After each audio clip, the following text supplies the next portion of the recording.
Hello students, এখন আজকে আমরা দেখব 27th হচ্ছে কি উইকলি মক টেস্ট আমাদের হয়ে গিয়েছে। আমরা যদি গত হচ্ছে কি রবিবার অর্থাৎ আমাদের এই সানডে মক টেস্ট আমাদের হয়ে গিয়েছে এবং তোমরা সকলে যেমনটা জানো আমাদের যে সানডে মক টেস্টটা হয়েছিল সেটা হচ্ছে কি 115তে পরীক্ষা হয়েছিল এবং 115তে পরীক্ষার ক্ষেত্রে আমাদের যেরকমভাবে বোর্ডের পরীক্ষাতে যে কোশ্চেন প্যাটার্নটাকে মানা হয় ঠিক সেরকম ভাবেই হচ্ছে কি আমাদের কোশ্চেনটাকে কিন্তু করা হয়েছিল, সেটাকে মাথায় রেখে।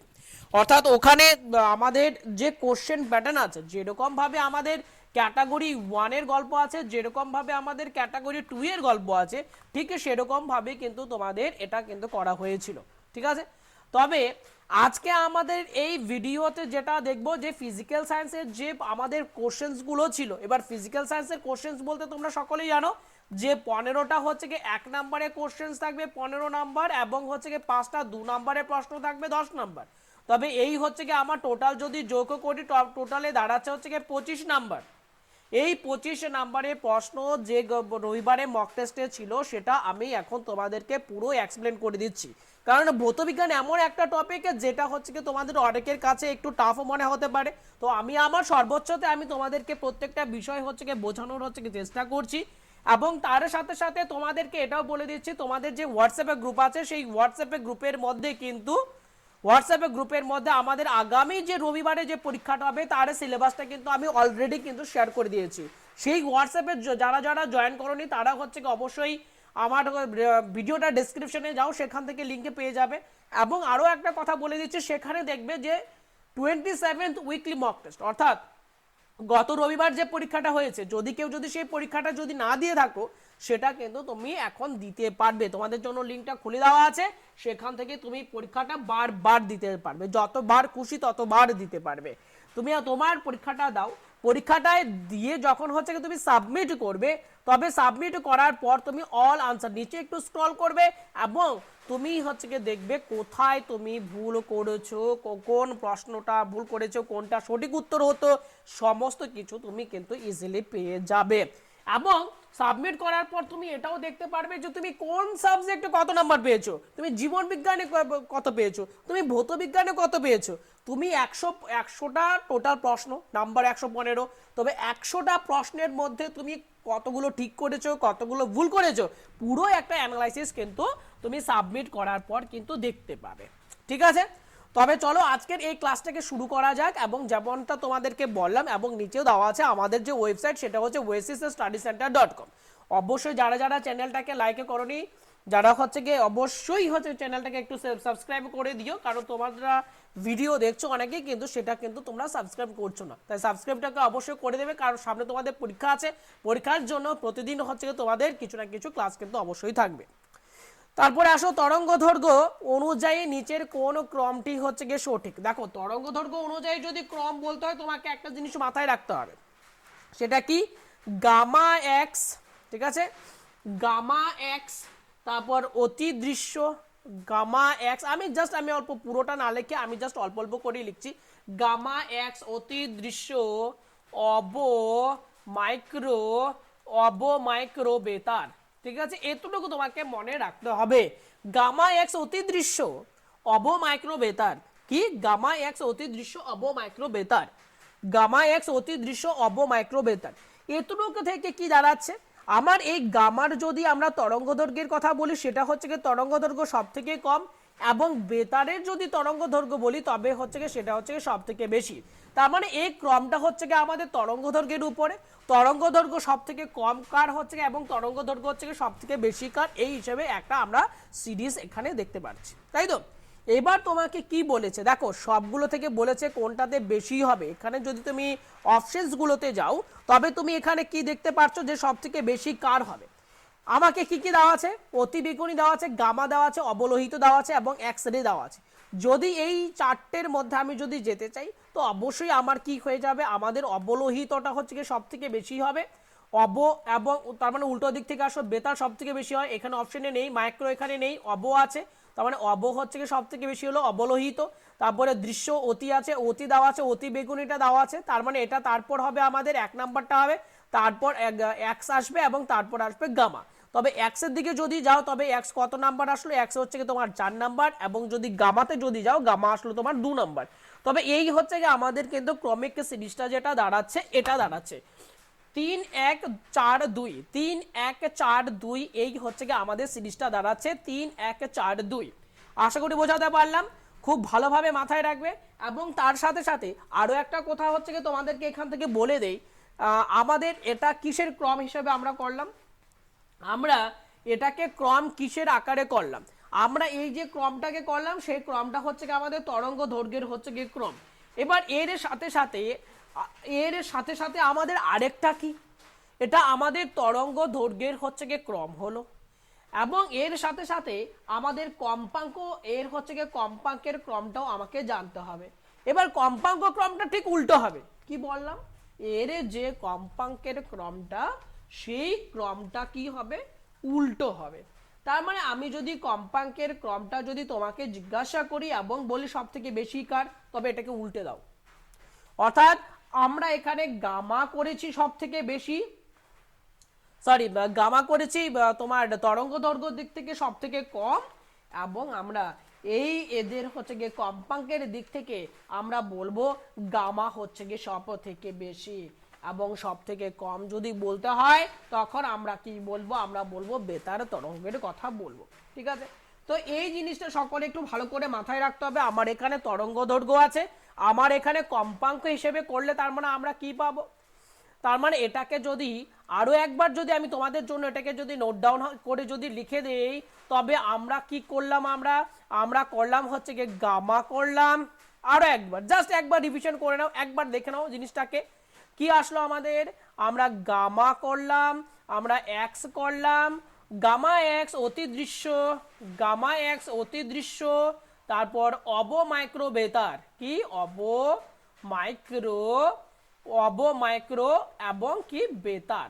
আমরা যদি এতটুকু যদি নেই অবমাইক্রো বেতার এতটুকু যদি নেই, তবে এটা হচ্ছে কি আমাদের কি হবে, ছোট থেকে বড় যদি এই ক্রম করি তবে আমাদের কিসের ক্রম দাঁড়াবে, এটা দাঁড়াবে তরঙ্গ দৈর্ঘ্য।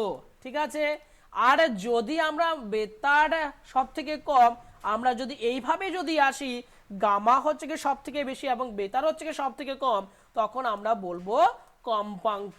এই বিষয়টা মনে রাখবে, আর তোমাকে অবশ্যই এটা মনে রাখতে হবে যে গামা এক্স অতিদৃশ্য অবমাইক্রো বেতার, এই সিরিজটা তোমাকে মাথায় রাখতে হবে।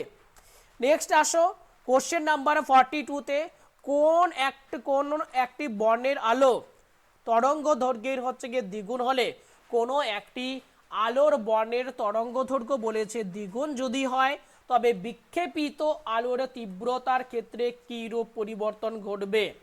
দেখো আলোর হচ্ছে এটার একটা নর্মাল একটা আমাদের সূত্র আছে, সেই সূত্রটা হচ্ছে কি আলোর যে আমাদের বিক্ষেপণের যে তীব্রতা, দেখো কি বলেছে, বিক্ষেপিত আলোর তীব্রতা বলেছে, তো বিক্ষেপিত আলোর বিক্ষেপিত আমরা যদি এটা যদি করি যে আলোর কি আছে তীব্রতা, কিসের তীব্রতা, এটা হচ্ছে বিক্ষেপণের তীব্রতা, আলোর কিসের তীব্রতা, বিক্ষেপণের তীব্রতা, এটাকে আমরা প্রকাশ করে থাকি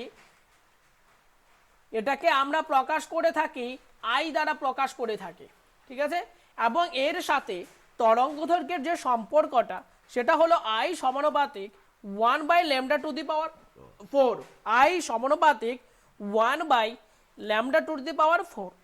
তার মানে বুঝতেই পারছো, আমরা যদি এই ল্যামডার জায়গায় তরঙ্গ দৈর্ঘ্যটাকে বাড়িয়ে যদি দ্বিগুণ করে দেই, কোশ্চেনটাতে দেখো কি বলেছে, তরঙ্গ দৈর্ঘ্যকে দ্বিগুণ করতে, তাই যদি আমরা এখানে তরঙ্গ দৈর্ঘ্যকে যদি আমরা দ্বিগুণ করে দেই তখন আমরা কি পাবো, এখানে যদি আমরা তরঙ্গ দৈর্ঘ্যকে দ্বিগুণ করে দেই, অর্থাৎ আমরা যদি এখানে 2λ করে দেই, তো আই সমানুপাতিক 1/2λ⁴ করি, তবে আমরা কি পাবো, এই 2λ জায়গায় আমরা কি পাবো, 1/2⁴ করলে কত হয়, 16 হয়, 16⁴ তার মানে আমরা বলতে পারি আগের যে তীব্রতাটা, আগের যে বিক্ষেপণটা ছিল তার থেকে কত হবে, 1/16 গুণ হবে, আগের যে তীব্রতা ছিল তার থেকে কি হবে, 1/16 গুণ হবে, তাই না।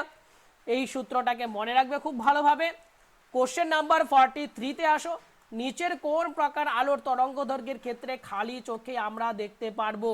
দেখো আমাদের তরঙ্গদৈর্ঘ্যের যে পাল্লা রয়েছে, হ্যাঁ, এই যে একটু আগে তোমাদেরকে বললাম যে গামা এক্স, ঠিক আছে, গামা এক্স অতিদৃশ্য অবমাইক্রোবেতার, অতিদৃশ্য গামা এক্স অতিদৃশ্য অবমাইক্রোবেতার, এটা বললাম। এবার এর মধ্যে তোমাকে আমাদের যে দৃশ্যমান আলোটা আছে, আমাদের যে দৃশ্যমান আলো রয়েছে, অর্থাৎ এখানে কি কি কি আমরা করেছিলাম, গামা এক্স অতি, অতি মানে অতি বেগুনি, দৃশ্য মানে দৃশ্যমান আলো, অব মানে অবলোহিত, এবং মাইক্রো মানে হচ্ছে তোমার মাইক্রোওয়েভ, আর বেতার বেতার তরঙ্গ। তবে এর ক্ষেত্রে যে দৃশ্যমান আলো আছে, এই দৃশ্যমান আলোর যদি তুমি তরঙ্গদৈর্ঘ্য দেখো, তোমাকে এই তরঙ্গদৈর্ঘ্যটা মুখস্থ রাখতে হবে। সেই তরঙ্গদৈর্ঘ্যের যে পাল্লাটা হয় সেটা 4 × 10⁻⁷ থেকে 4 × 10⁻⁷ মিটার থেকে হয় হচ্ছে গিয়ে তোমার 8 × 10⁻⁷ মিটার। কত? 4 × 10⁻⁷ মিটার থেকে হয়ে যাবে 8 × 10⁻⁷ মিটার। ঠিক আছে, তবে এবার এখানে তুমি কোশ্চেনটাতে চলে আসো, তবে অপশনসগুলোর দিকে যদি তুমি একটু ভালোভাবে যদি তাকিয়ে যদি দেখো, তুমি দেখবে এখানে এ নাম্বার অপশনটাতে এই রেঞ্জটা দেওয়া আছে। অর্থাৎ কোনো আলো যদি আমাদের এই রেঞ্জের মধ্যে যদি থাকে, তাকে আমরা বলবো দৃশ্যমান আলো। দৃশ্যমান আলো বলতে আমরা এটা বুঝবো যে আলোটা আমরা খালি চোখে দেখতে পাই। ঠিক আছে, তবে এখান থেকে আমাদের 43 সঠিক উত্তর কত হয়ে যাবে? এ নাম্বারটা হয়ে যাবে। নেক্সট কোশ্চেনসে চলো। কোশ্চেন নাম্বার আমাদের 44 বলেছে 12 ওহম তারের সাথে কত ওহম রোধের তার সমান্তরাল সমবায়ে যুক্ত করলে তুল্য রোধ। তার মানে কি, তোমাকে বলে দিয়েছে তুল্য রোধ, আর এর মানটা দেওয়া আছে তোমাকে। আমরা কি জানি R1 প্লাস হচ্ছে কি R2, এটাই তো আমরা জানি সমান্তরাল সমবায়ের সূত্র। তবে এখানে এখানে কি কি দেওয়া আছে, 1/8 দেওয়া আছে, তাই না, 1/8 দেওয়া আছে, এখানে দেওয়া আছে 12 দেওয়া আছে। ধরো R2টার মান বের করতে হবে, তোমাকে এটাই করতে বলেছে। তো তুমি এটা থেকে কি সূত্র জানো, এটাকে তুমি যদি ইকুয়েশন করো কি হয়, তোমার সমান্তরাল সমবায় যদি তুমি তুল্য রোধ যদি বের করতে যাও, সূত্রটাতে কি হবে, সূত্রটা এটাই হবে যে তুল্য রোধ সমান সমান উপরে দুটো হচ্ছে গিয়ে গুণ হয়ে যাবে তোমার 12 × R2, আর এর নিচে হচ্ছে গিয়ে 12 + R2। এটা কোথা থেকে আসলো, তুমি যদি এটাকে যদি ইকুয়েশনটা করো না, এখানে 12 আর R2 যদি লসাগু করো, এটাকে যদি করো তুমি, এটা এখান থেকে এটা পাবে। তাই দুটো রোধ যখন দেওয়া থাকবে, তখন তুমি ডাইরেক্ট এটা লিখতে পারো যে তুল্য রোধ সমান সমান দুটি রোধের গুণফল ভাগ হচ্ছে দুটি রোধের যোগফল। কেমন? তবে এটা যদি করো, তারপরে দেখো এখানে এখানে একটু সরল করো বিষয়টাকে। এখানে কত আসবে তোমার 96 আসবে, প্লাস হচ্ছে কি তোমার আসবে কত 8 আর 2 আসবে, আর উপরে আসছিল হচ্ছে 12 R2। তবে এখানে এক কাজ করা যাক, তবে 8 R2 কে ওপাশে আমি নিয়ে নিচ্ছি, 96 12 হচ্ছে কি R2 মাইনাস হচ্ছে কি কত 8 R2। ঠিক আছে, ওপাশে নিয়ে নিলাম। তার মানে এই পাশে আমার কি দাঁড়াচ্ছে, 96 ইকুয়ালস টু হচ্ছে গিয়ে 12 থেকে 8টা R2 বিয়োগ করলে তোমার এখানে 4 হচ্ছে গিয়ে R2 দাঁড়াচ্ছে। সুতরাং R2 এর মান কত দাঁড়াবে, 96 এর ডিভাইডেড বাই হচ্ছে গিয়ে 4। তার মানে এখানে কত হলো, 2 হলো, আর হচ্ছে গিয়ে এখানে 160 রইলো, তার মানে এখানে তোমার রইলো 4। অর্থাৎ আমরা বলতে পারবো 24 ওহম। কত? 24 ওহম হচ্ছে কি আমাদের এখান থেকে সঠিক উত্তরটা দাঁড়ালো। তবে 12 ওহম রোধের সাথে কত ওহম রোধের তার সমান্তরাল সমবায় যুক্ত করলে তুল্য রোধ হচ্ছে কি 8 ওহম হবে। তবে আমাদের উত্তরটা এখান থেকে কি দাঁড়াচ্ছে, উত্তরটা দাঁড়াচ্ছে 24 ওহম। যদি কোনো দেখো, যেহেতু এই ক্লাসটা লাইভে ক্লাস না, আজকের ওয়েদারটা খুব বাজের জন্য হচ্ছে কি একবার লাইভে ক্লাসটা শুরু করতে গিয়েও হচ্ছে সেটা শুরু করতে পারিনি, খুবই ঝড় বৃষ্টি চলছে। তাই দেখো, যদি কারো কোনো রকম যদি সমস্যা যদি থাকে, অবশ্যই হচ্ছে গিয়ে কমেন্ট বক্সে জানাবে যে আমার এই জায়গাটা ঠিক আমি বুঝলাম না। তবে পরবর্তী হচ্ছে যে ক্লাসে রেকর্ডেড আছে, সেই পরবর্তী ক্লাসের মধ্যে আমি তোমাদেরকে সেই বিষয়টাও কিন্তু বুঝিয়ে দেবো। কিন্তু তোমাদেরকে এক্সপ্রেস করতে হবে যে কোথায় তোমাদের হচ্ছে গিয়ে বুঝতে অসুবিধা হচ্ছে, সেটা তোমাকে বলতে হবে, এবং তোমাকে ভালোভাবে কিন্তু প্রত্যেকটা বিষয় শিখতে হবে। পরীক্ষার আর কয়েকটা দিন আছে, এবং সেই জিনিসটাকে তোমার পরীক্ষাকে সহজ করার জন্যই কিন্তু আমাদের এই সানডে মক টেস্টের জন্য সিলেবাস তোমাদের সাথে শেয়ার করা আছে। খুব ভালোভাবে পড়ো সানডে মক টেস্টের সিলেবাসটা, এবং এই রবিবার খুব ভালোভাবে তোমরা পরীক্ষা দাও, সেটাই কিন্তু একটা আশা কিন্তু রাখবো। তার জন্য যা যা আমাকে করতে হবে সেই বিষয়গুলো আমি অবশ্যই তোমাদের জন্য করব। তারপরে চলে আসো, দেখো 45-এ চলে আসো। এই একটা প্রশ্ন ছিল, দেখো আমাদের সিরিয়াল নাম্বারটা বলা হয়নি যে সিরিয়াল নাম্বারটা কেন আমাদের 41 থেকে শুরু হচ্ছে। তো অ্যাকচুয়ালি বুঝতে একটু যদি ভাবো বুঝতেই পারবে যে এটা হচ্ছে কি আমাদের গত সানডে মক টেস্টে যেহেতু কোশ্চেন, তাই আমাদের 1 থেকে 40 নাম্বার পর্যন্ত জীবন বিজ্ঞানের প্রশ্ন থাকে এবং 41 থেকে ভৌত বিজ্ঞানের প্রশ্ন শুরু হয়, ঠিক আছে। তাই এখান থেকে 41 নাম্বার সিরিয়াল নাম্বার আমরা 41 থেকে শুরু হয়েছে। একটি তামার তারের দৈর্ঘ্য বলেছে 4 মিটার, তারপরে ক্ষেত্রফল বলেছে 0.01 বর্গ সেন্টিমিটার, 18 ডিগ্রি সেন্টিগ্রেড তাপমাত্রায় তামার রোধাঙ্ক দিয়েছে 1.78 × 10⁻⁻6 ওহম সেন্টিমিটার হলে তারটির হচ্ছে গিয়ে রোধ হচ্ছে গিয়ে কত হবে। তার মানে অবশ্যই এখানেও আমরা পরিষ্কারভাবে একটা জিনিস বুঝতে পারছি যে এটা ওহম সেন্টিমিটার আছে, এটাও বর্গ সেন্টিমিটার আছে, তুমি বাবা মিটার কেন, তাই না? তুমি বাবা মিটার কেন? তো তোমাকে তো মিটার থাকলে হবে না, আমি তো অঙ্ক তো করতে পারবো না। তো আমাকে এখানে চলো 400 এখানে সেন্টিমিটার করে দেই। তার মানে এইবার দেখো, এবার ঠিক আছে, সেন্টিমিটার বর্গ সেন্টিমিটার, এখানে ওহম সেন্টিমিটার, বাস। এবার চলো আমরা রোধ বের করব। রোধ বের করার সূত্র আমরা সকলে জানি যে রোধ সমান সমান আমাকে আসবে কি রোধাঙ্ক, ঠিক আছে, রোধাঙ্ক ইনটু তরঙ্গ তোমার তারের হচ্ছে কি দৈর্ঘ্য লেন্থ ডিভাইডেড বাই প্রস্থচ্ছেদের ক্ষেত্রফল, ঠিক আছে। তবে রোধাঙ্কের মানটা এখানে কি দেওয়া আছে 1.78 × 10⁻⁻6 হলো।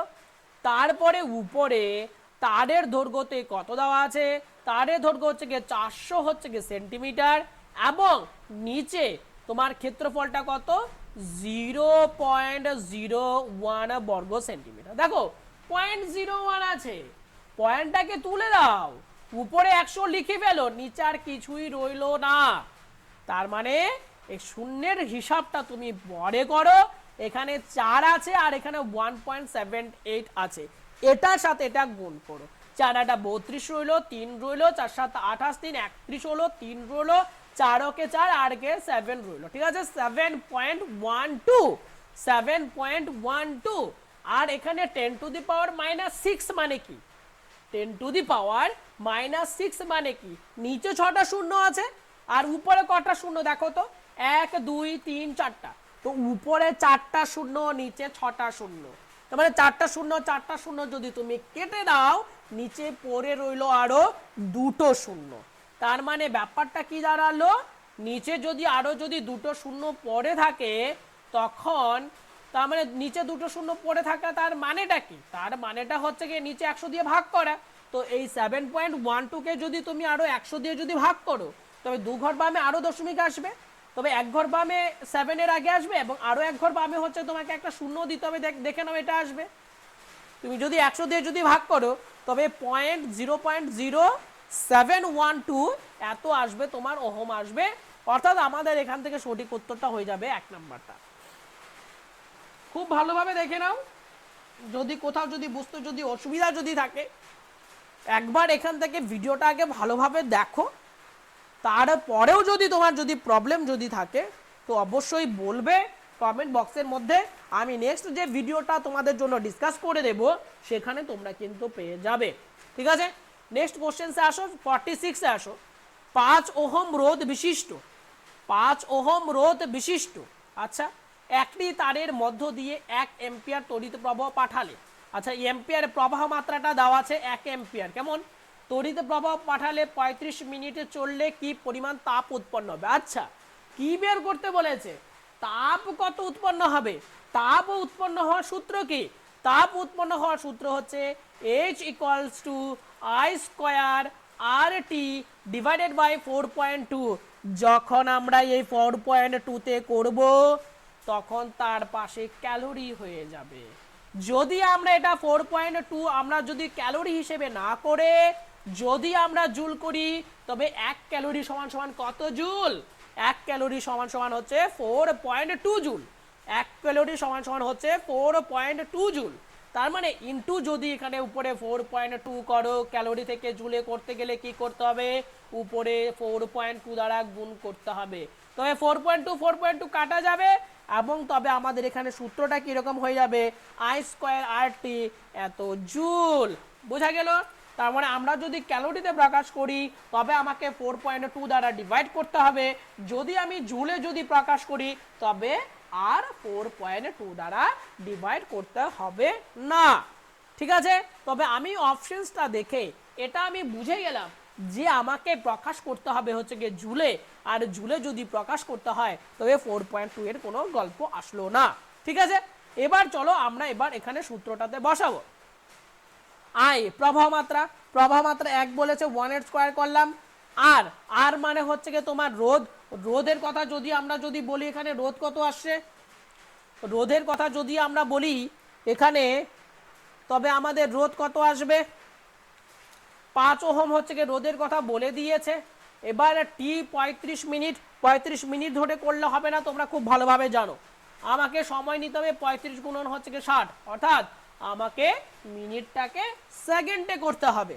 তবে চলো এখানে কত দাঁড়ালো দেখো, 5 6 30, তাই তো, তার মানে 300 হচ্ছে, 3 নাও, 3 দিয়ে তোমার 35 গুণ হবে, এখানে দুটো শূন্য আছে রাখো, তারপর 3 আর 35 গুণ করলে কত হয়, 105 হয়, 105 হয়। আর কটা শূন্য ছিল আমার, দুটো শূন্য ছিল, তার মানে কত হলো, 10,000 হচ্ছে গিয়ে 500 হলো। তার মানে আমাদের এখান থেকে কি সঠিক উত্তরটা হলো 10,500 হচ্ছে গিয়ে জুল হবে, অপশন নাম্বার বি হবে, অপশন নাম্বার বি 10,500 জুল হবে। এবার পরীক্ষাতে যে কোশ্চেনটা করা হয়েছিল সেই জায়গাটায় ভুলবশত 12,500 জুলের সঠিক উত্তর মার্ক করা ছিল, কিন্তু সঠিক উত্তরটা কি হবে আমাদের 10,500 উত্তর হবে। ঠিক আছে, নেক্সট কোশ্চেনসে চলো 47 নাম্বারটাতে আসো। 47 নাম্বারতে দুটি 60 ওয়াট বাতির রোজ 5 ঘন্টা করে, সবার আগে দেখো বলেছে দুটি, কয়টি, দুটি, কত ওয়াট, 60 ওয়াট, কত ঘন্টা, 5 ঘন্টা, কতদিন জ্বালালে, 10 দিন জ্বালালে, তবে মোট কত তোমার ওয়াট খরচ হলো, তবে মোট ওয়াট কত খরচ হলো। ঠিক আছে, 60 ওয়াট করেছো, 60 ওয়াটের কটা বাল্ব, দুটি হচ্ছে গিয়ে 60 ওয়াটের, কত ঘন্টা করে, 5 ঘন্টা করে, কতদিন করেছো, 10 দিন করেছো। ঘন্টাটাকে আবার মিনিটে করে দিও না, কারণ এটা ওয়াট ঘন্টা, ঠিক আছে, ওয়াট ঘন্টা হিসাবে এককের মধ্যে আসবে। আর আমাদের যে বিওটি ইউনিট বা ট্রেড অফ বোর্ড ইউনিট যেটা আমরা করি সেটাতে আমরা ঘন্টা হিসাবে রাখি। ঠিক আছে, ওয়াট ঘন্টা হয় বা কিলোওয়াট ঘন্টা হয়, তাই আবার ঘন্টাটাকে মিনিটে করতে যেও না। তবে কত হলো, দুটি হলো 60 ওয়াট হলো, 5 ঘন্টা করে হলো, 10 দিন হলো। তার মানে আমরা যদি মোট যদি দেখি এই সবগুলোকে আমরা যদি গুণ করি আমরা পাবো টোটাল কত ইউনিট, টোটাল কত ওয়াট ঘন্টা খরচ হচ্ছে। তবে আমরা যদি দেখি এখানে 5 6 30, তাই না, 3 আর 3 দুগুণে হচ্ছে গিয়ে 6, তার মানে এখানে কটা শূন্য হবে টোটাল, দেখে নাও, 3 টোটাল হচ্ছে গিয়ে 6টা শূন্য হবে। এত কি, এত হচ্ছে গিয়ে ওয়াট ঘন্টা, এত কি ওয়াট, আর এখানে সময়টা কি করলাম, ঘন্টা করলাম। তবে এত ওয়াট ঘন্টা মানে, এত ওয়াট ঘন্টা 6,000 ওয়াট ঘন্টা মানে 6 কিলো ওয়াট ঘন্টা, 6 কিলো ওয়াট ঘন্টা। তো 6 কিলো ওয়াট ঘন্টা মানে আমরা বলতে পারি 6 বিওটি ইউনিট। তো বিওটি 6 বিওটি ইউনিট মানে আমাদের বেরিয়ে গেল কত ইউনিটটা, সেটা বেরিয়ে গেল 1 ইউনিটে কত, 65 পয়সা। তবে তোমাকে মোট কত দিতে হবে, তবে এখানে তোমার যেটা মোট টাকা যে বিল আসবে সেই বিলের পরিমাণটা কত আসবে, 6 গুণন 0.65 এত টাকা। যদি টাকাতে করি এটা করব, তার মানে আমার কত দাঁড়ালো দেখো। আচ্ছা, এখানে একদম সহজভাবে আমরা দেখতে পাচ্ছি কত আসবে, তার মানে 65 তারপরে দিকে 36 আর 3 করো, 90 রইলো, 2 ঘর ভাবে দশমিক দাও, অর্থাৎ আমরা বুঝে গেলাম 3.90 টাকা। অর্থাৎ আমাদের এখান থেকে যে সঠিক উত্তরটা হবে সেটা সি নাম্বারটা আমাদের সঠিক উত্তর হবে, 3.90 টাকা। কারো যদি কোথাও যদি বুঝতে যদি অসুবিধা হয় অবশ্যই হচ্ছে গিয়ে কমেন্ট করবে, এবং চ্যানেলটাকে যারা যারা সাবস্ক্রাইব করোনি অবশ্যই সাবস্ক্রাইবটা করে দিও, ভিডিওটাকে লাইক করে দিও, এবং এই ভিডিওটা তোমাদের বন্ধু বান্ধবের সাথে যারা হচ্ছে গিয়ে নার্সিংয়ের পরীক্ষা দেবে তাদের সাথে অবশ্যই শেয়ার করতে পারো। যদি কোনো তারের তরঙ্গ আয়তন স্থির, দেখো ফার্স্ট বলেছে আয়তনটা স্থির, তবে দৈর্ঘ্য যদি n গুণ করো, আমরা কি সূত্র জানি, তবে রোধ কত হবে, দৈর্ঘ্যকে যদি n গুণ করি তবে রোধ কত গুণ হবে, আমরা জানি r সমান সমান রো ইন্টু এল বাই এ। এবার রোধাঙ্ক তো একটা কনস্ট্যান্টের নাম্বার, রোধাঙ্ক একটা কনস্ট্যান্টের নাম্বার, একটা ধ্রুবক সংখ্যা। বলেছে আয়তন যদি স্থির রাখি, আয়তন যদি আমার পরিবর্তন যদি তারের যদি আয়তনটাকে যদি আমরা স্থির রাখি তবে সেই ক্ষেত্রে আমাদের এখানে রোধ কত গুণ হবে। ঠিক আছে, এই জায়গাটায় যদি আমরা ভালোভাবে যদি দেখি, একটা তারকে যদি টেনে যদি আমরা লম্বা করে দেই, একটা তারকে টেনে যদি আমরা যদি লম্বা করে যদি দেই তবে সেই ক্ষেত্রে আমার এখানে এই প্রশ্নটার ক্ষেত্রে আমরা যদি আয়তনকে যদি স্থির রাখি তখন ব্যাপারটা এরকম হয়ে যাবে। দেখো, আমরা যদি আয়তনকে যদি স্থির রাখি তবে গল্পটা কি, আর আয়তন যদি পরিবর্তিত হয় তবে সেই ক্ষেত্রে গল্পটা কি। যদি আমাকে এই কথাটা বলা হয় যে আমাকে আয়তন হচ্ছে গিয়ে স্থির রাখতে হবে, তখন একটা জিনিস বুঝে নাও আগে, এই জায়গাটা একটু ভালো করে বুঝে নাও। এখানে এটা হচ্ছে গিয়ে দৈর্ঘ্য, এটা হচ্ছে গিয়ে প্রস্থচ্ছেদের ক্ষেত্রফল, তবে এর আয়তনটা কত, এর আয়তনটা কত, এর আয়তনটা হচ্ছে গিয়ে এ এল হচ্ছে গিয়ে এর আয়তন, এর সাথে এল গুণ করে যাব, আয়তন হয়ে যাবে। এইবার আমরা তারের দৈর্ঘ্যটাকে যদি হচ্ছে ধরো এল থেকে 2l করলাম, কথার কথা n গুণ ধরো 2 গুণ করলাম, তার মানে আমরা কি করলাম যে আয়তনটা কি বেরোবে সেটা আমরা দৈর্ঘ্যটাকে কি করলাম, এবার দৈর্ঘ্যটা হচ্ছে গিয়ে তোমার হয়ে গেল 2l হয়ে গেল, দৈর্ঘ্যটা কত হয়ে গেল 2l হয়ে গেল। তবে এবার প্রস্থচ্ছেদের ক্ষেত্রফলটা কত হবে, তবে এবার প্রস্থচ্ছেদের ক্ষেত্রফলটা কত হবে, তবে এবার প্রস্থচ্ছেদের যে ক্ষেত্রফলটা দাঁড়াবে, আমাকে তো আয়তন একই রাখতে হবে, বলেছে তো আয়তন তো চেঞ্জ করতে পারবো না, আমাকে তো এই জিনিসটা বলে দিয়েছে যে আয়তনটাকে তো আমি চেঞ্জ করতে পারবো না। তবে সেটা যদি আমাকে বলে দেয় তখন তো আমাকে তবে অপরিবর্তিত আয়তনটাকে যদি একই রাখতে হয় তবে তো প্রস্থচ্ছেদ তো তোমার অর্ধেক হয়ে যাবে, 2 2 কেটে যাবে, তো এ আর এল গুণ করে এ এল হয়ে যাবে। তার মানে আমার আগের আয়তনটা এখনকার আয়তনটা দেখো সমান হলো। আমার যদি তারের দৈর্ঘ্য যদি আমি 3 গুণ করি, বোঝো বিষয়টা, তারের দৈর্ঘ্য যদি আমি 3 গুণ করি, তার মানে তারের দৈর্ঘ্য আমি 3 গুণ করলাম, 3l করলাম, তার মানে আমার সেই হিসাবে এ বাই তো প্রস্থচ্ছেদের ক্ষেত্রফলটা তো এ বাই 3 হতে হবে। আমার যদি প্রস্থচ্ছেদের যদি ক্ষেত্রফলটা যদি এ বাই 3 না হয় তবে আমার আয়তনটা তো চেঞ্জ হয়ে গেল না, আমি শুধুমাত্র এটাকে এই রেখে দিলাম, প্রস্থচ্ছেদের ক্ষেত্রফলে কোনো চেঞ্জ করলাম না, প্রস্থচ্ছেদের ক্ষেত্রফলটা একই রকম যদি রেখে দেই তবে আয়তন দ্বিগুণ হয়ে যাবে, আয়তন 3 গুণ হয়ে যাবে আয়তন, কিন্তু আমাকে তো আয়তন স্থির রেখে বলেই দিয়েছে, তবে 3 3 কেটে আমার কত আসবে, এ এল আসবে। তার মানে তোমার একটা জিনিস হচ্ছে গিয়ে বোঝো, আমরা যদি কোনো তারের যদি আয়তনটাকে স্থির রাখি এবং আয়তনকে সরি আয়তনকে যদি স্থির রাখি এবং সেক্ষেত্রে দৈর্ঘ্য যদি হচ্ছে কি n গুণ বাড়াই তবে আমার প্রস্থচ্ছেদের ক্ষেত্রফলটা n গুণ হচ্ছে কি কমবে। বোঝা গেল, বোঝা গেল এই বিষয়টা। তবে এই বিষয়টা যদি তোমার যদি বোঝা থাকে তবে এখানে দেখো ইন্টু এল বা এখানে 3l আমরা যদি এটাকে n গুণ করি, আমরা যদি এটাকে n গুণ করি তবে nl হবে এবং ডিভাইডেড বাই কত হয়ে যাবে, a বাই n হয়ে যাবে। ক্লিয়ার? এতটুকু ক্লিয়ার কিনা আগে বোঝো। তার মানে আমরা দৈর্ঘ্যকে যত গুণ বাড়াবো আমাদের প্রস্থচ্ছেদের ক্ষেত্রফল ঠিক তত গুণ কমবে, আমরা দৈর্ঘ্যকে যত গুণ বাড়াবো আমাদের প্রস্থচ্ছেদের ক্ষেত্রফল ঠিক তত গুণ কমবে। আমরা দৈর্ঘ্যকে যদি n গুণ বাড়াই তবে প্রস্থচ্ছেদের ক্ষেত্রফল আমার n গুণ কমবে। ঠিক আছে, তবেই গিয়ে আমাদের কিন্তু আয়তনটা একই রকম থাকবে। তবে রো ইন্টু এই এ বাই এন আছে, এটা উপরে চলে যাবে, উপরে গিয়ে n এর সাথে গুণ হয়ে যাবে, n স্কয়ার হয়ে যাবে, ইন্টু কত আসবে হচ্ছে কি l বাই এ আসবে। তার মানে অবশ্যই তুমি কি বুঝতে পারছো, n স্কয়ারটা তুমি যদি সামনে লিখো তার মানে রো ইন্টু l বাই এ। এবার তুমি এখানে আমি r2 করে দিলাম, পরিবর্তিত হচ্ছে কি রোধ, এটা r1 করে দিলাম। তার মানে আমরা কি বলতে পারি, আগে যে রোধ ছিল তার থেকে কত গুণ হবে, আগে যে রোধ ছিল তার থেকে সি নাম্বারটা সঠিক উত্তর হবে, অর্থাৎ এন স্কয়ার গুণ হবে। কি কত গুণ হবে, এন স্কয়ার গুণ হবে। নেক্সট কোশ্চেন্সের দিকে চলো।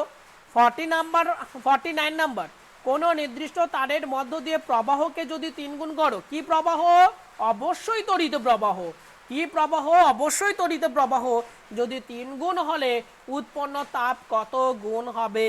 আমাদের সূত্র কি বলে, সূত্র বলে আমার I H equals to H square R T divided by 4.2, যদি এটা যদি ক্যালোরিতে হয়, আর H equals to I square হচ্ছে গিয়ে আর টি লিখবো, নিচে কিছু লিখবো না, যদি এটা আমরা জুলে লিখি, তাই তো।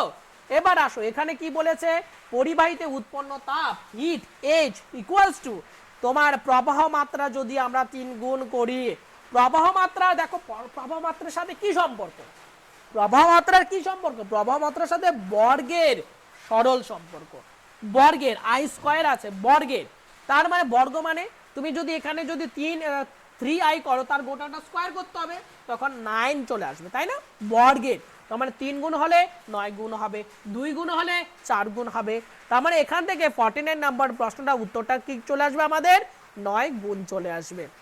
নেক্সট কোশ্চেন্সে চলে আসো, এখানে 50 নাম্বার। তোমরা যদি টেক্সট বইটাকে ভালোভাবে যদি পড়ে রাখো, তবে এই প্রশ্নটা তোমাদের জন্য একটা সহজ হয়ে যাবে, কেননা সেখানে একদম পরিষ্কারভাবে আমরা পড়েছি, যখন আমরা বইয়ের মধ্যে পড়েছি সেখানে হচ্ছে কি আমরা খুব ভালোভাবে লক্ষ্য করেছি যে চৌম্বক ক্ষেত্রে তীব্রতা বাড়ালে রোধ বৃদ্ধি পায় নিচের কোন ধাতুর ক্ষেত্রে, চৌম্বক ক্ষেত্রের তীব্রতা যদি বাড়াই তবে কোন ধাতুর ক্ষেত্রে আমার রোধ বাড়বে। সাধারণত ভাবে আমরা এটা পড়েছি যে উষ্ণতার সাথে পড়েছি, উষ্ণতা কমানো উষ্ণতা বাড়ালে আমাদের রোধের কি পরিবর্তন হবে, সেই জিনিসগুলো আমরা পড়েছি। তাছাড়াও আরও বিভিন্ন বিষয়গুলো আমাদের রোধের উপর, পরিবাহী রোধের সাথে হচ্ছে গিয়ে সম্পর্কিত ছিল। তাদের মধ্যে আমরা এটা একটা পড়েছিলাম যে আমাদের বিসমাত ধাতু, কোন ধাতুর কথা বলছি, বিসমাত ধাতুর কথা বলছি। তবে বিসমাত ধাতুকে যদি চৌম্বক ক্ষেত্রে রেখে সেই চৌম্বক ক্ষেত্রে যদি আমরা তীব্রতাকে যদি বাড়িয়ে দেই তবে তার রোধ বাড়বে। চৌম্বক ক্ষেত্রে তীব্রতাকে বাড়ালে রোধ বাড়বে কোন ধাতুর, সেটা হচ্ছে গিয়ে তোমার বিসমাত ধাতুর। আর এখানকার যে সেলেনিয়ামটা দেখতে পাচ্ছ, সেই সেলেনিয়ামটাও দিয়েই হয়, আলোর তীব্রতা যদি বাড়াই, আলোর তীব্রতা বাড়লে এটার হচ্ছে গিয়ে রোধ আবার কমে যায়, বাড়লে রোধ কমে যায়, বোঝা গেল। আর এখানে তামা উলফ্রামেট আমাদের নর্মাল ধাতুর মতো আচরণ করবে, অর্থাৎ আমাদের যদি হচ্ছে কি উষ্ণতার ক্ষেত্রে সম্পর্কিত হবে, উষ্ণতা যত বাড়াবো তাদের রোধ হচ্ছে কি তত কমবে, তত রোধ কমবে, ঠিক আছে, সরি রোধ কমবে না, রোধ বাড়বে। উষ্ণতা বাড়ালে পরিবাহী রোধ থেকে রোধ হচ্ছে কি বাড়ে, আর উষ্ণতা যত কমাবে তবে হচ্ছে রোধ হচ্ছে কি তত হচ্ছে তোমার কমবে, ঠিক আছে। উষ্ণতার সাথে রোধের হচ্ছে গিয়ে তোমার সরল সম্পর্ক, উষ্ণতাকে যত তুমি বাড়াবে রোধ হচ্ছে গিয়ে ততই হচ্ছে গিয়ে তোমার বাড়বে, কিন্তু ঠিক আছে, সরল সম্পর্ক। তো বলতে ভুল হয়ে গেছিল। দেখো অম্লরাজ কি, খুব সহজ একটা প্রশ্ন, যে আমাদের এই অম্লরাজ হচ্ছে গিয়ে কি, অম্লরাজ হচ্ছে গিয়ে এখান থেকে তোমাকে জানতে হবে যে নাইট্রিক অ্যাসিড HNO3 গাঢ় নাইট্রিক অ্যাসিড HNO3 এবং হচ্ছে HNO3 আর কি আছে আমার HCl আছে, যদি আমরা HNO3 আর HCl এর যদি অনুপাত করি তবে সেই জায়গাটায় অনুপাতটা দাঁড়ায় 1:3 দাঁড়ায়। আমাদের এক আয়তন হচ্ছে গিয়ে গাঢ় নাইট্রিক অ্যাসিড এবং 3 আয়তন হচ্ছে গিয়ে গাঢ় হাইড্রোক্লোরিক অ্যাসিডের যে মিশ্রণটা সেটাকে আমরা হচ্ছে গিয়ে অম্লরাজ বলে থাকি, ঠিক আছে। নেক্সট কোশ্চেন্সে চলো। ক্লোরোফর্ম ও বেনজিনের মিশ্রণ পৃথক করা যায়, ক্লোরোফর্ম এবং বেনজিনের হচ্ছে গিয়ে মিশ্রণ তুমি পৃথক করবে কিভাবে, দেখো তোমাকে প্রশ্নের মধ্যে উত্তর বলে দিয়েছে, বুঝলে তো, তোমাকে প্রশ্নটার মধ্যে উত্তরটা বলে দিয়েছে কিরকম ভাবে, একটা টেম্পারেচার বয়লিং পয়েন্ট, দেখো বয়লিং পয়েন্ট অর্থাৎ বয়ল হয় কত উষ্ণতায়, তরল থেকে বাষ্পে পরিণত কত উষ্ণতায়, 61 ডিগ্রি, আর এটা 80 ডিগ্রি সেন্টিগ্রেড উষ্ণতায়। তার মানে তোমাকে বলে দিয়েছে যে আমি একটা বিকারের মধ্যে যদি এই দুটোর হচ্ছে কি মিশ্রণকে যদি নেই, ঠিক আছে, এবং সেটাকে যদি উত্তপ্ত যদি করি, আমরা হচ্ছে কি বার্নার দিয়ে যদি সেটাকে যদি উত্তপ্ত করি এবং সেই বার্নারের ক্ষেত্রে যদি হচ্ছে গিয়ে টেম্পারেচারটা এখানে যদি লিকুইড দুটোর মিশ্রণ যদি থাকে বেনজিন আর ক্লোরোফর্ম, তবে এটাকে যদি আমরা মোটামুটি ধরো 70°C উষ্ণতায় যদি গরম করি, তবে আমরা কি পাবো? তবে আমরা পাবো আমাদের কি বেরিয়ে যাবে? আমাদের বেরিয়ে চলে আসবে কোনটা? কোনটা হচ্ছে গিয়ে বলো বাষ্পে পরিণত হয়ে যাবে? তবে আমাদের এই যে ক্লোরোফর্ম আছে 70°C উষ্ণতায় যদি করি, তবে ক্লোরোফর্ম আমাদের বাষ্পে হয়ে এখান থেকে বেরিয়ে চলে আসবে, ক্লোরোফর্ম বেরিয়ে আসবে, এবং হচ্ছে আমাদের এই পাত্রেতে তখনও পর্যন্ত তরল অবস্থাতেই আছে, বাষ্পে পরিণত হয়নি, সেটা হচ্ছে কি আমাদের এই বেনজিন। ঠিক আছে, এই বেনজিন হলো। তার মানে আমরা কি পরিষ্কারভাবে বুঝলাম এই যে পদ্ধতিটা, এই পদ্ধতিটাকে আমরা কি বলি? এই পদ্ধতিটাকেই বলি হচ্ছে কি আমরা আংশিক পাতন পদ্ধতি। আংশিক পাতন পদ্ধতি এটাকে আমরা বলে থাকি। ঠিক আছে, এই হচ্ছে কি আমাদের 52 নাম্বার প্রশ্ন। তারপরে 53-তে দেখো জলের স্থায়ী ক্ষরতা এবং হচ্ছে কি অস্থায়ী ক্ষরতা। জলের হচ্ছে কি স্থায়ী ক্ষরতা এবং হচ্ছে কি অস্থায়ী ক্ষরতা, আমাদের এই দু প্রকার ক্ষরতাই হচ্ছে কি দূর হবে কিভাবে? আমাদের জলের হচ্ছে গিয়ে স্থায়ী ক্ষরতা বলো আর অস্থায়ী ক্ষরতা বলো, দু প্রকার ক্ষরতাই দূর হবে কিভাবে, কোন পদ্ধতিতে? খুব সহজ একটা পদ্ধতি, এবং এটা আমরা খুব ভালোভাবে হচ্ছে গিয়ে ক্লাসের মধ্যে হচ্ছে গিয়ে পড়েছি। অর্থাৎ এই পদ্ধতিটা হচ্ছে আমাদের আয়ন বিনিময় যে রেজিন পদ্ধতি রয়েছে, সেই রেজিন পদ্ধতি দ্বারা আমরা জলের স্থায়ী এবং অস্থায়ী দু রকম ক্ষরতাই হচ্ছে গিয়ে আমরা দূর করতে পারি। তারপরে আসো এখানে কোশ্চেন নাম্বার হচ্ছে গিয়ে 54 এর ক্ষেত্রে কি বলেছে? কি পরিমাণ কার্যকে সম্পূর্ণ তাপে রূপান্তরিত করলে, কি পরিমাণ কার্যকে সম্পূর্ণরূপে তাপে রূপান্তরিত করলে সেই তাপ 0°C উষ্ণতা 10 গ্রাম বরফকে, 0°C উষ্ণতার 10 গ্রাম বরফকে 0°C উষ্ণতার জলে পরিণত করবে, 0°C উষ্ণতার জলে পরিণত করবে। তার মানে কি টেম্পারেচার কোনো পার্থক্য হয়েছে? 0° ছিল, 0° আছে। তার মানে জাস্ট কি হলো, এখানে ভর দেওয়া আছে 10 গ্রাম, হলো কি গল্পটা? গল্পটা এখানে শুধু হয়েছে বরফ ছিল জলে পরিণত হয়েছে, বরফ ছিল জলে পরিণত হয়েছে। ঠিক আছে, বরফ ছিল জলে পরিণত হয়েছে।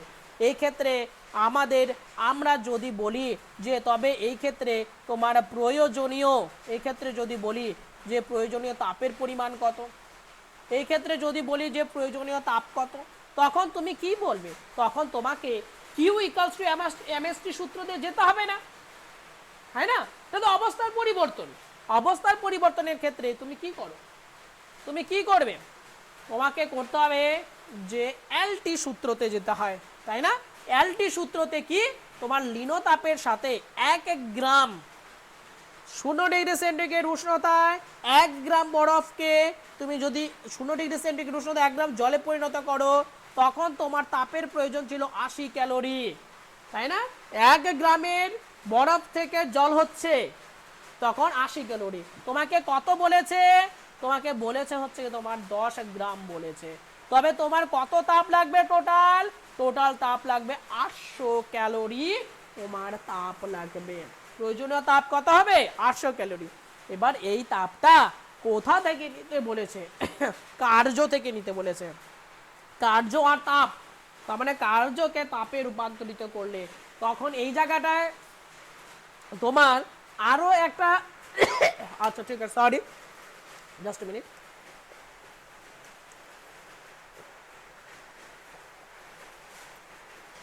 তবে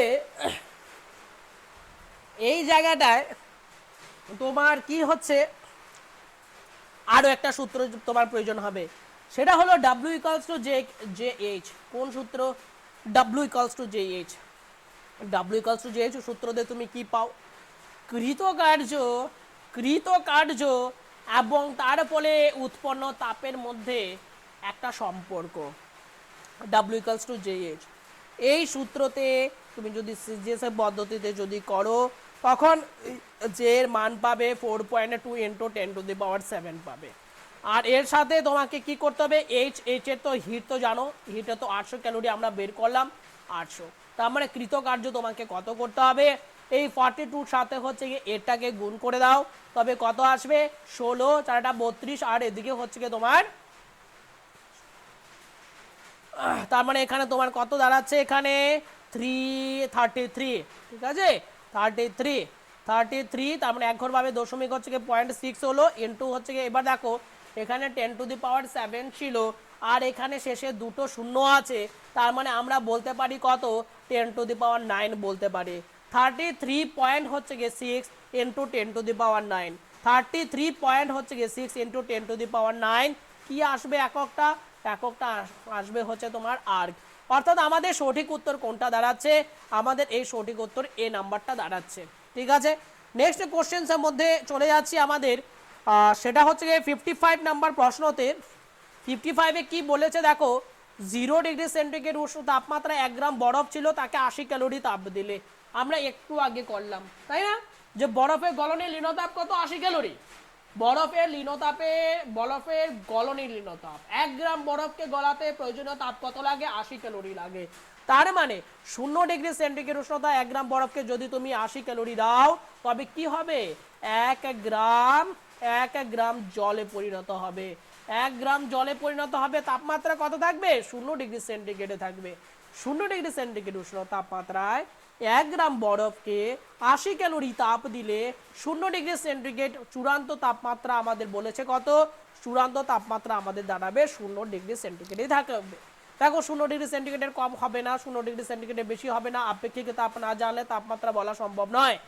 আর দেখো এখানে তো আপেক্ষিক তাপের ব্যাপার আসে না, আমাদেরকে কিউ ইকুয়ালস টু যদি আমাকে যদি অবস্থার পরিবর্তন না বলে যদি এটা বলতো যে আমার -20 ডিগ্রি সেন্টিগ্রেড উষ্ণতা একটা বরফ আছে, আমি -16তে নেব, কত তাপ দেব, ঠিক আছে 0 ডিগ্রিতে আমার জল আছে, আমি 70 ডিগ্রি সেন্টিগ্রেডে জলে নেব, তবে কত তাপ দিব, তখন আমাকে সূত্র ছিল কিউ ইকুয়ালস টু এমএসটি, এবং এমএসটির জায়গায় এই জায়গাটা আমার এস বা আপেক্ষিক তাপের প্রয়োজন আছে, কিন্তু যখন আমাকে এই অবস্থার পরিবর্তন বলবে তখন আমাকে লিনো তাপের দরকার, ঠিক আছে। তবে এ নাম্বারটা আমাদের এখান থেকে সঠিক উত্তর হবে। এবার দেখো রংধনু বা রামধনু যেটাকে আমরা বলি, নিচের কোনটি হচ্ছে গিয়ে বৈশিষ্ট্য নয়, নিচের কোনটি এর বৈশিষ্ট্য নয়, ভালোভাবে দেখবে। এখান থেকে ইমোজি কোথা থেকে চলে আসলো, এটি একটি প্রাকৃতিক বর্ণালী, অবশ্যই রামধনু, এগুলো ক্যাটাগরি 2 এর প্রশ্ন। ক্যাটাগরি 2 এর প্রশ্নতে তোমাদের কি জানা আছে যে এক বা একের অধিক সঠিক উত্তর হতে পারে, তাই তো, এবং প্রত্যেকটা প্রশ্নতে কত নাম্বার করে 2 নাম্বার করে থাকে। কোনো ভুল উত্তরে যদি মার্ক করো তবে তোমার 0 হয়ে যাবে। তোমার উত্তরের মিশ্রণ যদি এরকম হয় যে একটা সঠিক একটা ভুলে মার্ক করে ফেলেছো, তবে তুমি মিষ্টি পাবে, 0 পাবে তুমি। এটি সূর্যালোকের বিচ্ছুরণ দ্বারা গঠিত হয়, অবশ্যই সূর্যের আলোর যখন হচ্ছে সেটা বিচ্ছুরিত হয়ে যায় তখন হচ্ছে সেই 7টা বর্ণ আমরা আলাদা করে দেখতে পাই। রঙের ক্রম প্রিজম থেকে আলাদা, কেন প্রিজম থেকে আলাদা হবে, প্রিজমের থেকেও তো আমরা যদি একটা আলো যদি সূর্যের আলো যদি পাঠাই তবু তো আমরা সেই বে নিয়ে সহ কলা হিসেবে পাই, আমাদের সেই রংধনু বা রামধনু যেটাই বলো ক্ষেত্রেও আমরা সেরকম ভাবেই পাই, এটা আলাদা কিছু না না। তারপরে হচ্ছে কি তার মানে এটা ভুল স্টেটমেন্ট। এটি বাড়ির ভেতরে গঠিত হতে পারে, বাড়ির ভেতরে কি করে গঠিত হবে, সূর্যের আলো প্রবেশ করতে হবে তো তবেই তো হবে, আলোর যদি না ঢোকে তুমি কি তবে হবে নাকি, তবে হবে না, সূর্যের আলো লাগবে। এবার তারপরে চলো বিভিন্ন রঙের আলোর গতির ভিন্ন কারণ। দেখো এখানে আলোর গতি বলতে কি বলতে চাচ্ছে এই জায়গাটা একটু বুঝবে, এই জায়গাটা এখানে প্রশ্নটা পুরো সেরকম ভাবে দাও না, আমি প্রশ্নটাকে দরকার হলে একটু বুঝিয়ে তোমাদেরকে একটু চেঞ্জ করে দিচ্ছি, কারণ এই জায়গাটাতে তোমার গল্পটা এরকম ভাবে আসবে যে বিভিন্ন রঙের জন্য আলোর গতি বলতে এখানে এটা বলা হচ্ছে আলোর বিভিন্ন দিকে গতি, ভিন্ন গতি মানে অর্থাৎ একটা আমরা কি জানি একটা প্রিজমের মধ্য দিয়ে যদি সাদা আলো যদি পাস আমরা করি তখন সেই জায়গাটা আমরা এই পাশে কি পাই আলোর হচ্ছে কি পটি পাই, অর্থাৎ আমরা কি পাই সহ কলা হিসেবে পাই। এই যে ভিন্ন গতি হলো, একটা এই পাশে গেল একটা এই পাশে গেল একটা এই পাশে গেল, এই গতির কথা বলা হচ্ছে। এই গতিটা কেন হয় যদি বলা হয় তখন আমরা বলবো যে ভিন্ন আলোর ক্ষেত্রে তখন আমরা বলবো ভিন্ন আলোর বর্ণের, আমরা সকলে জানি যে ভিন্ন আলোর বর্ণের কি হয়ে যায় তাদের যে ভিন্ন আলোর যে প্রতিসরাঙ্ক সেটা আলাদা আলাদা হয়, প্রতিসরাঙ্ক আলাদা হয় বা ভিন্ন হয়। ভিন্ন আলোর ক্ষেত্রে, আলোর বর্ণের ক্ষেত্রে এই কাচের যে প্রতিসরাঙ্কটা হবে সেই প্রতিসরাঙ্কটা কি হবে, আলাদা আলাদা হবে। অর্থাৎ আমরা বলবো each colour has a different reflective index. Reflective index মানে কি, আমার এই প্রতিসরাঙ্ক। তারপরে প্রত্যেকটা আলোর বর্ণের আলাদা আলাদা আলাদা কি রয়েছে, প্রতিসরাঙ্ক রয়েছে। এটা একটা আমাদের একটা সঠিক উত্তর। আর যখন আমরা দেখো, আমরা এটা বারবার করে বলেছি যে আলোর বর্ণ যখন হচ্ছে কি এক মাধ্যম থেকে আরেক মাধ্যমে যাচ্ছে, তখন সেই জায়গাটায় তোমাকে মনে রাখতে হবে কি কি চেঞ্জ হবে। ঠিক আছে, কি কি চেঞ্জ হবে, সেই জায়গাটায় তোমার ওয়েভ লেন্থ অর্থাৎ তরঙ্গ দৈর্ঘ্য পরিবর্তিত হবে। ঠিক আছে, তরঙ্গ দৈর্ঘ্য পরিবর্তিত হবে, কম্পাঙ্ক একই থাকবে, অ্যামপ্লিটিউডের বা বিস্তারেও কোনো চেঞ্জ হবে না। তবে এই ক্ষেত্রে আমাদের বলতে হবে কি কি, কিসের পরিবর্তিত হয়, তরঙ্গ দৈর্ঘ্যের পরিবর্তন ঘটবে। কিসের পরিবর্তন হবে না, কম্পাঙ্কের পরিবর্তন হবে না। তবে each colour has a different frequency, এটা কি হবে, এটা অবশ্যই স্টেটমেন্ট নয়। ঠিক আছে, ডিফারেন্ট ফ্রিকোয়েন্সি হবে না, সেম ফ্রিকোয়েন্সি হবে। Each colour has same frequency. তারপর তার মানে আমাদের এখান থেকে যদি সঠিক উত্তরের কথা বলো, তার মানে এখান থেকে আমাদের সঠিক উত্তর হয়ে যাবে এ এবং সি, সঠিক উত্তর হয়ে যাবে। ঠিক আছে, এ এবং সি। কোশ্চেন নাম্বার 58-এ চলো, নিচের কোন পরিবাহীর রোধ বৃদ্ধি পাবে, কোন ক্ষেত্রে বলেছে, স্টেটমেন্টগুলো দেওয়া আছে, পরিবাহীর রোধ বৃদ্ধি পাবে। আচ্ছা, পরিবাহীর রোধ হচ্ছে কি বৃদ্ধি পাবে, কখন বৃদ্ধি পাবে, চলো আমরা দেখি। আমরা কি সূত্র জানি, R equals to rho into L by A. Actually যথেষ্ট ওয়েদারটা খারাপ আছে, তার জন্য একটু কাশি হচ্ছে। তোমরা একটু মনোযোগ সহকারে দেখো, ঠিক আছে, কোথাও যদি বুঝতে যদি অসুবিধা হয় একটু বলবে আমাকে কমেন্টের মধ্যে। তার মানে আমরা কি জানি, পরিবাহীর দৈর্ঘ্যের সাথে সরল সম্পর্ক, দৈর্ঘ্য বাড়লে পরিবাহীর রোধ বাড়বে, এটা আমাদের কারেক্ট স্টেটমেন্ট। যদি পরিবাহীর উষ্ণতা বৃদ্ধি পেলে, আমি একটু আগেও বললাম তোমাদেরকে যে পরিবাহীর রোধ যত বাড়ে, উষ্ণতা যত বাড়বে, পরিবাহীর রোধও তত বাড়বে।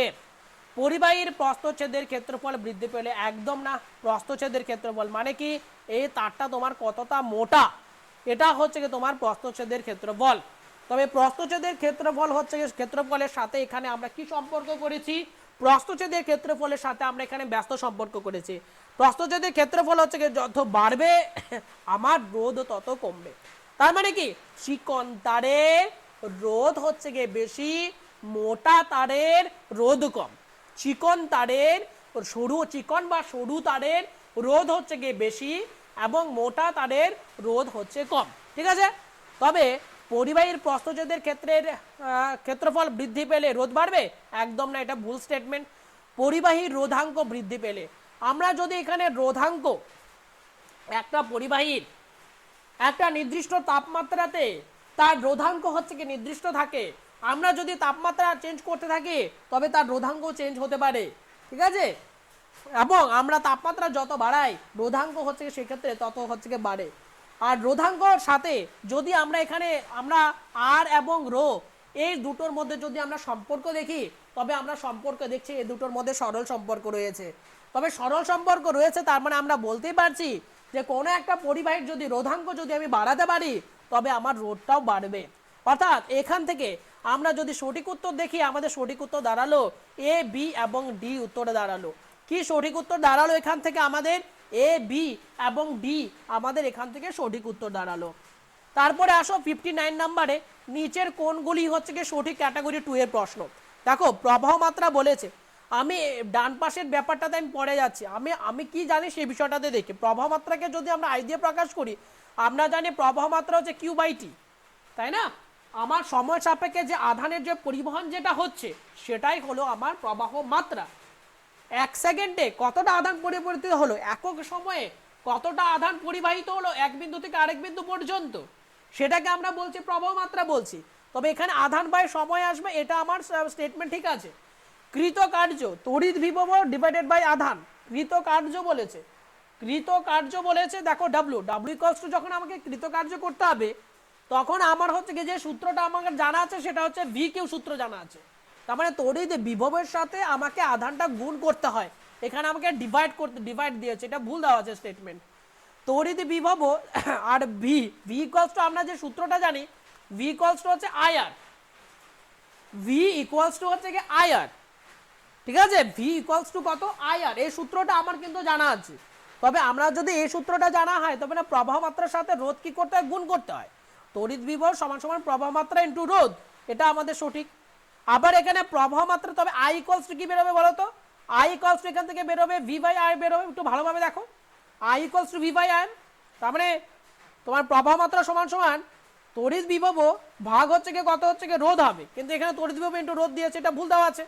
তার মানে এখান থেকে যদি আমরা সঠিক উত্তরটাকে বলি, তবে আমরা এখান থেকে সঠিক উত্তরটাকে বলবো, আমার দুটো সঠিক উত্তর আসলো এ আর সি। অর্থাৎ তুমি এটা বুঝতে পারছো যে যখন হচ্ছে পরীক্ষাতে তোমাকে এরকম ভাবে ওএমআর এর মধ্যে দিয়ে দিবে, অর্থাৎ এ বি সি ডি দিয়ে দিবে, তোমাকে দুটোতে গোল করতে হবে এরকম ভাবে, একটাতে এতে গোল করতে হবে এবং হচ্ছে কি তোমাকে এরকম ভাবে সিতে হচ্ছে কি গোল করতে হবে, দুটো একটা কোশ্চেন্সে দুটো গোল হবে। কোন প্রশ্নগুলোতে দুটো বা তিনটে বা একের অধিক গোল হতে পারে, সেটা ক্যাটাগরি 2 এর মধ্যে হবে, ঠিক আছে। নেক্সট কোশ্চেন্সে চলো। তবে 60 নাম্বার কোশ্চেন এটা নিচের হচ্ছে গিয়ে কোনগুলি হচ্ছে গিয়ে সঠিক ক্যাটাগরি 2 এর প্রশ্ন। ওয়ান বোট, দেখো আমি এ পাশে পড়ে যাচ্ছি, বোটের ক্ষেত্রে যদি আমরা বোট মানে হচ্ছে গিয়ে তোমার আমার এখানে কিলোওয়াট ঘন্টাকে আমরা বোট বলছি, তো একে বিওটি মানে কি, একে বিওটি মানে কি, একে বিওটি মানে হচ্ছে গিয়ে তোমার যে 1 কিলোওয়াট ঘন্টা, 1 কিলোওয়াট ঘন্টা। তবে এটা সমান সমান আমরা যদি বলি, তার মানে 1 কিলোওয়াট ঘন্টা, 1 কিলোওয়াট ঘন্টা মানে আমরা কি জানি বলতে পারি 1000 হচ্ছে গিয়ে ওয়াট ঘন্টা, ঠিক আছে। আর 1000 ওয়াট ঘন্টার জায়গায় আমরা যদি ঘন্টাটাকে যদি সেকেন্ডে নেই, তবে আমরা কি আসবে 3600 হচ্ছে গিয়ে তোমার দাঁড়াবে, 3600 হচ্ছে গিয়ে কি দাঁড়াবে ওয়াট হচ্ছে গিয়ে তোমার এখানে কি দাঁড়াচ্ছে, সেকেন্ডে দাঁড়াচ্ছে, তার মানে এখানে তখন এটা সেকেন্ড হয়ে গেল। অর্থাৎ আমাদের এখানে যদি আমরা বিষয়টাকে যদি দেখি, আমাদের এখানে 36-এর পর কতগুলো শূন্য হলো, 10 টু দি পাওয়ার 5 শূন্য হলো, আর এটাকেও যদি আমরা 3 পয়েন্ট আরো এক ঘর যদি নেই 10 টু দি পাওয়ার হচ্ছে 6 হয়ে যাবে, তাই না। অর্থাৎ এটা যে ওয়াট সেকেন্ড, অর্থাৎ এই জায়গাটার ক্ষেত্রে আমরা কি বলবো, এটা আমাদের কি একক, এটা হচ্ছে আমাদের জুল এককে আসলো, ঠিক আছে। এটা আমাদের যদি এককটা দেখি তখন সেটা এককটা কিসে আসলো, আমাদের জুলে আসলো। অর্থাৎ তোমরা বলতে পারছো যে এক হচ্ছে কি বিওটি ইউনিট সমান সমান কত জুল, এক বিওটি ইউনিট সমান সমান 3.6 ইনটু 10 টু দি পাওয়ার 6 হচ্ছে গিয়ে জুল হয়। কিন্তু এখানে যে অপশনসের মধ্যে তুমি যদি দেখতে যাও, তখন সেই জায়গাটায় দেখবে যে দেওয়া আছে কি, সেখানে দেওয়া আছে তোমার ক্যালোরি দেওয়া আছে, তার মানে সেটা অবশ্যই কি দেওয়া আছে, ভুল দেওয়া আছে, সেটা ভুল দেওয়া আছে। বোঝা গেল আশা করি, এই বিষয়টা আশা করি বোঝা গেল। যদি কারো কোনো রকম সমস্যা হয় অবশ্যই কিন্তু বলতে হবে। আর আমার ক্যাটাগরি 2 এর যে কোশ্চেন সিলেকশনটা, সেটা একটু কোশ্চেন সিলেকশনটা দেখো, এই যে দেখো ক্যাটাগরি 2 এর যে কোশ্চেন সিলেকশনগুলো, এটা দিয়ে তোমার কতগুলো প্রশ্নের উত্তর দেখো তোমার ক্লিয়ার হচ্ছে। তুমি যদি এই যে প্রশ্নটা দেখো কতগুলো সূত্র তোমার ক্লিয়ার হচ্ছে, তোমার যদি এই প্রশ্নটার দিকে যদি তাকিয়ে দেখো তোমার কতগুলো সংখ্যা তোমাকে জানতে হবে, তবে তোমার ক্যাটাগরি 2 এ এই প্রশ্নটা তুমি করতে পারবে। তার মানে এখন যখন আমি তোমাদেরকে করিয়ে দিচ্ছি, সেটা তোমার কতগুলো প্রশ্নের হচ্ছে গিয়ে সঠিক উত্তর হয়ে যাচ্ছে সেটা একবার দেখো।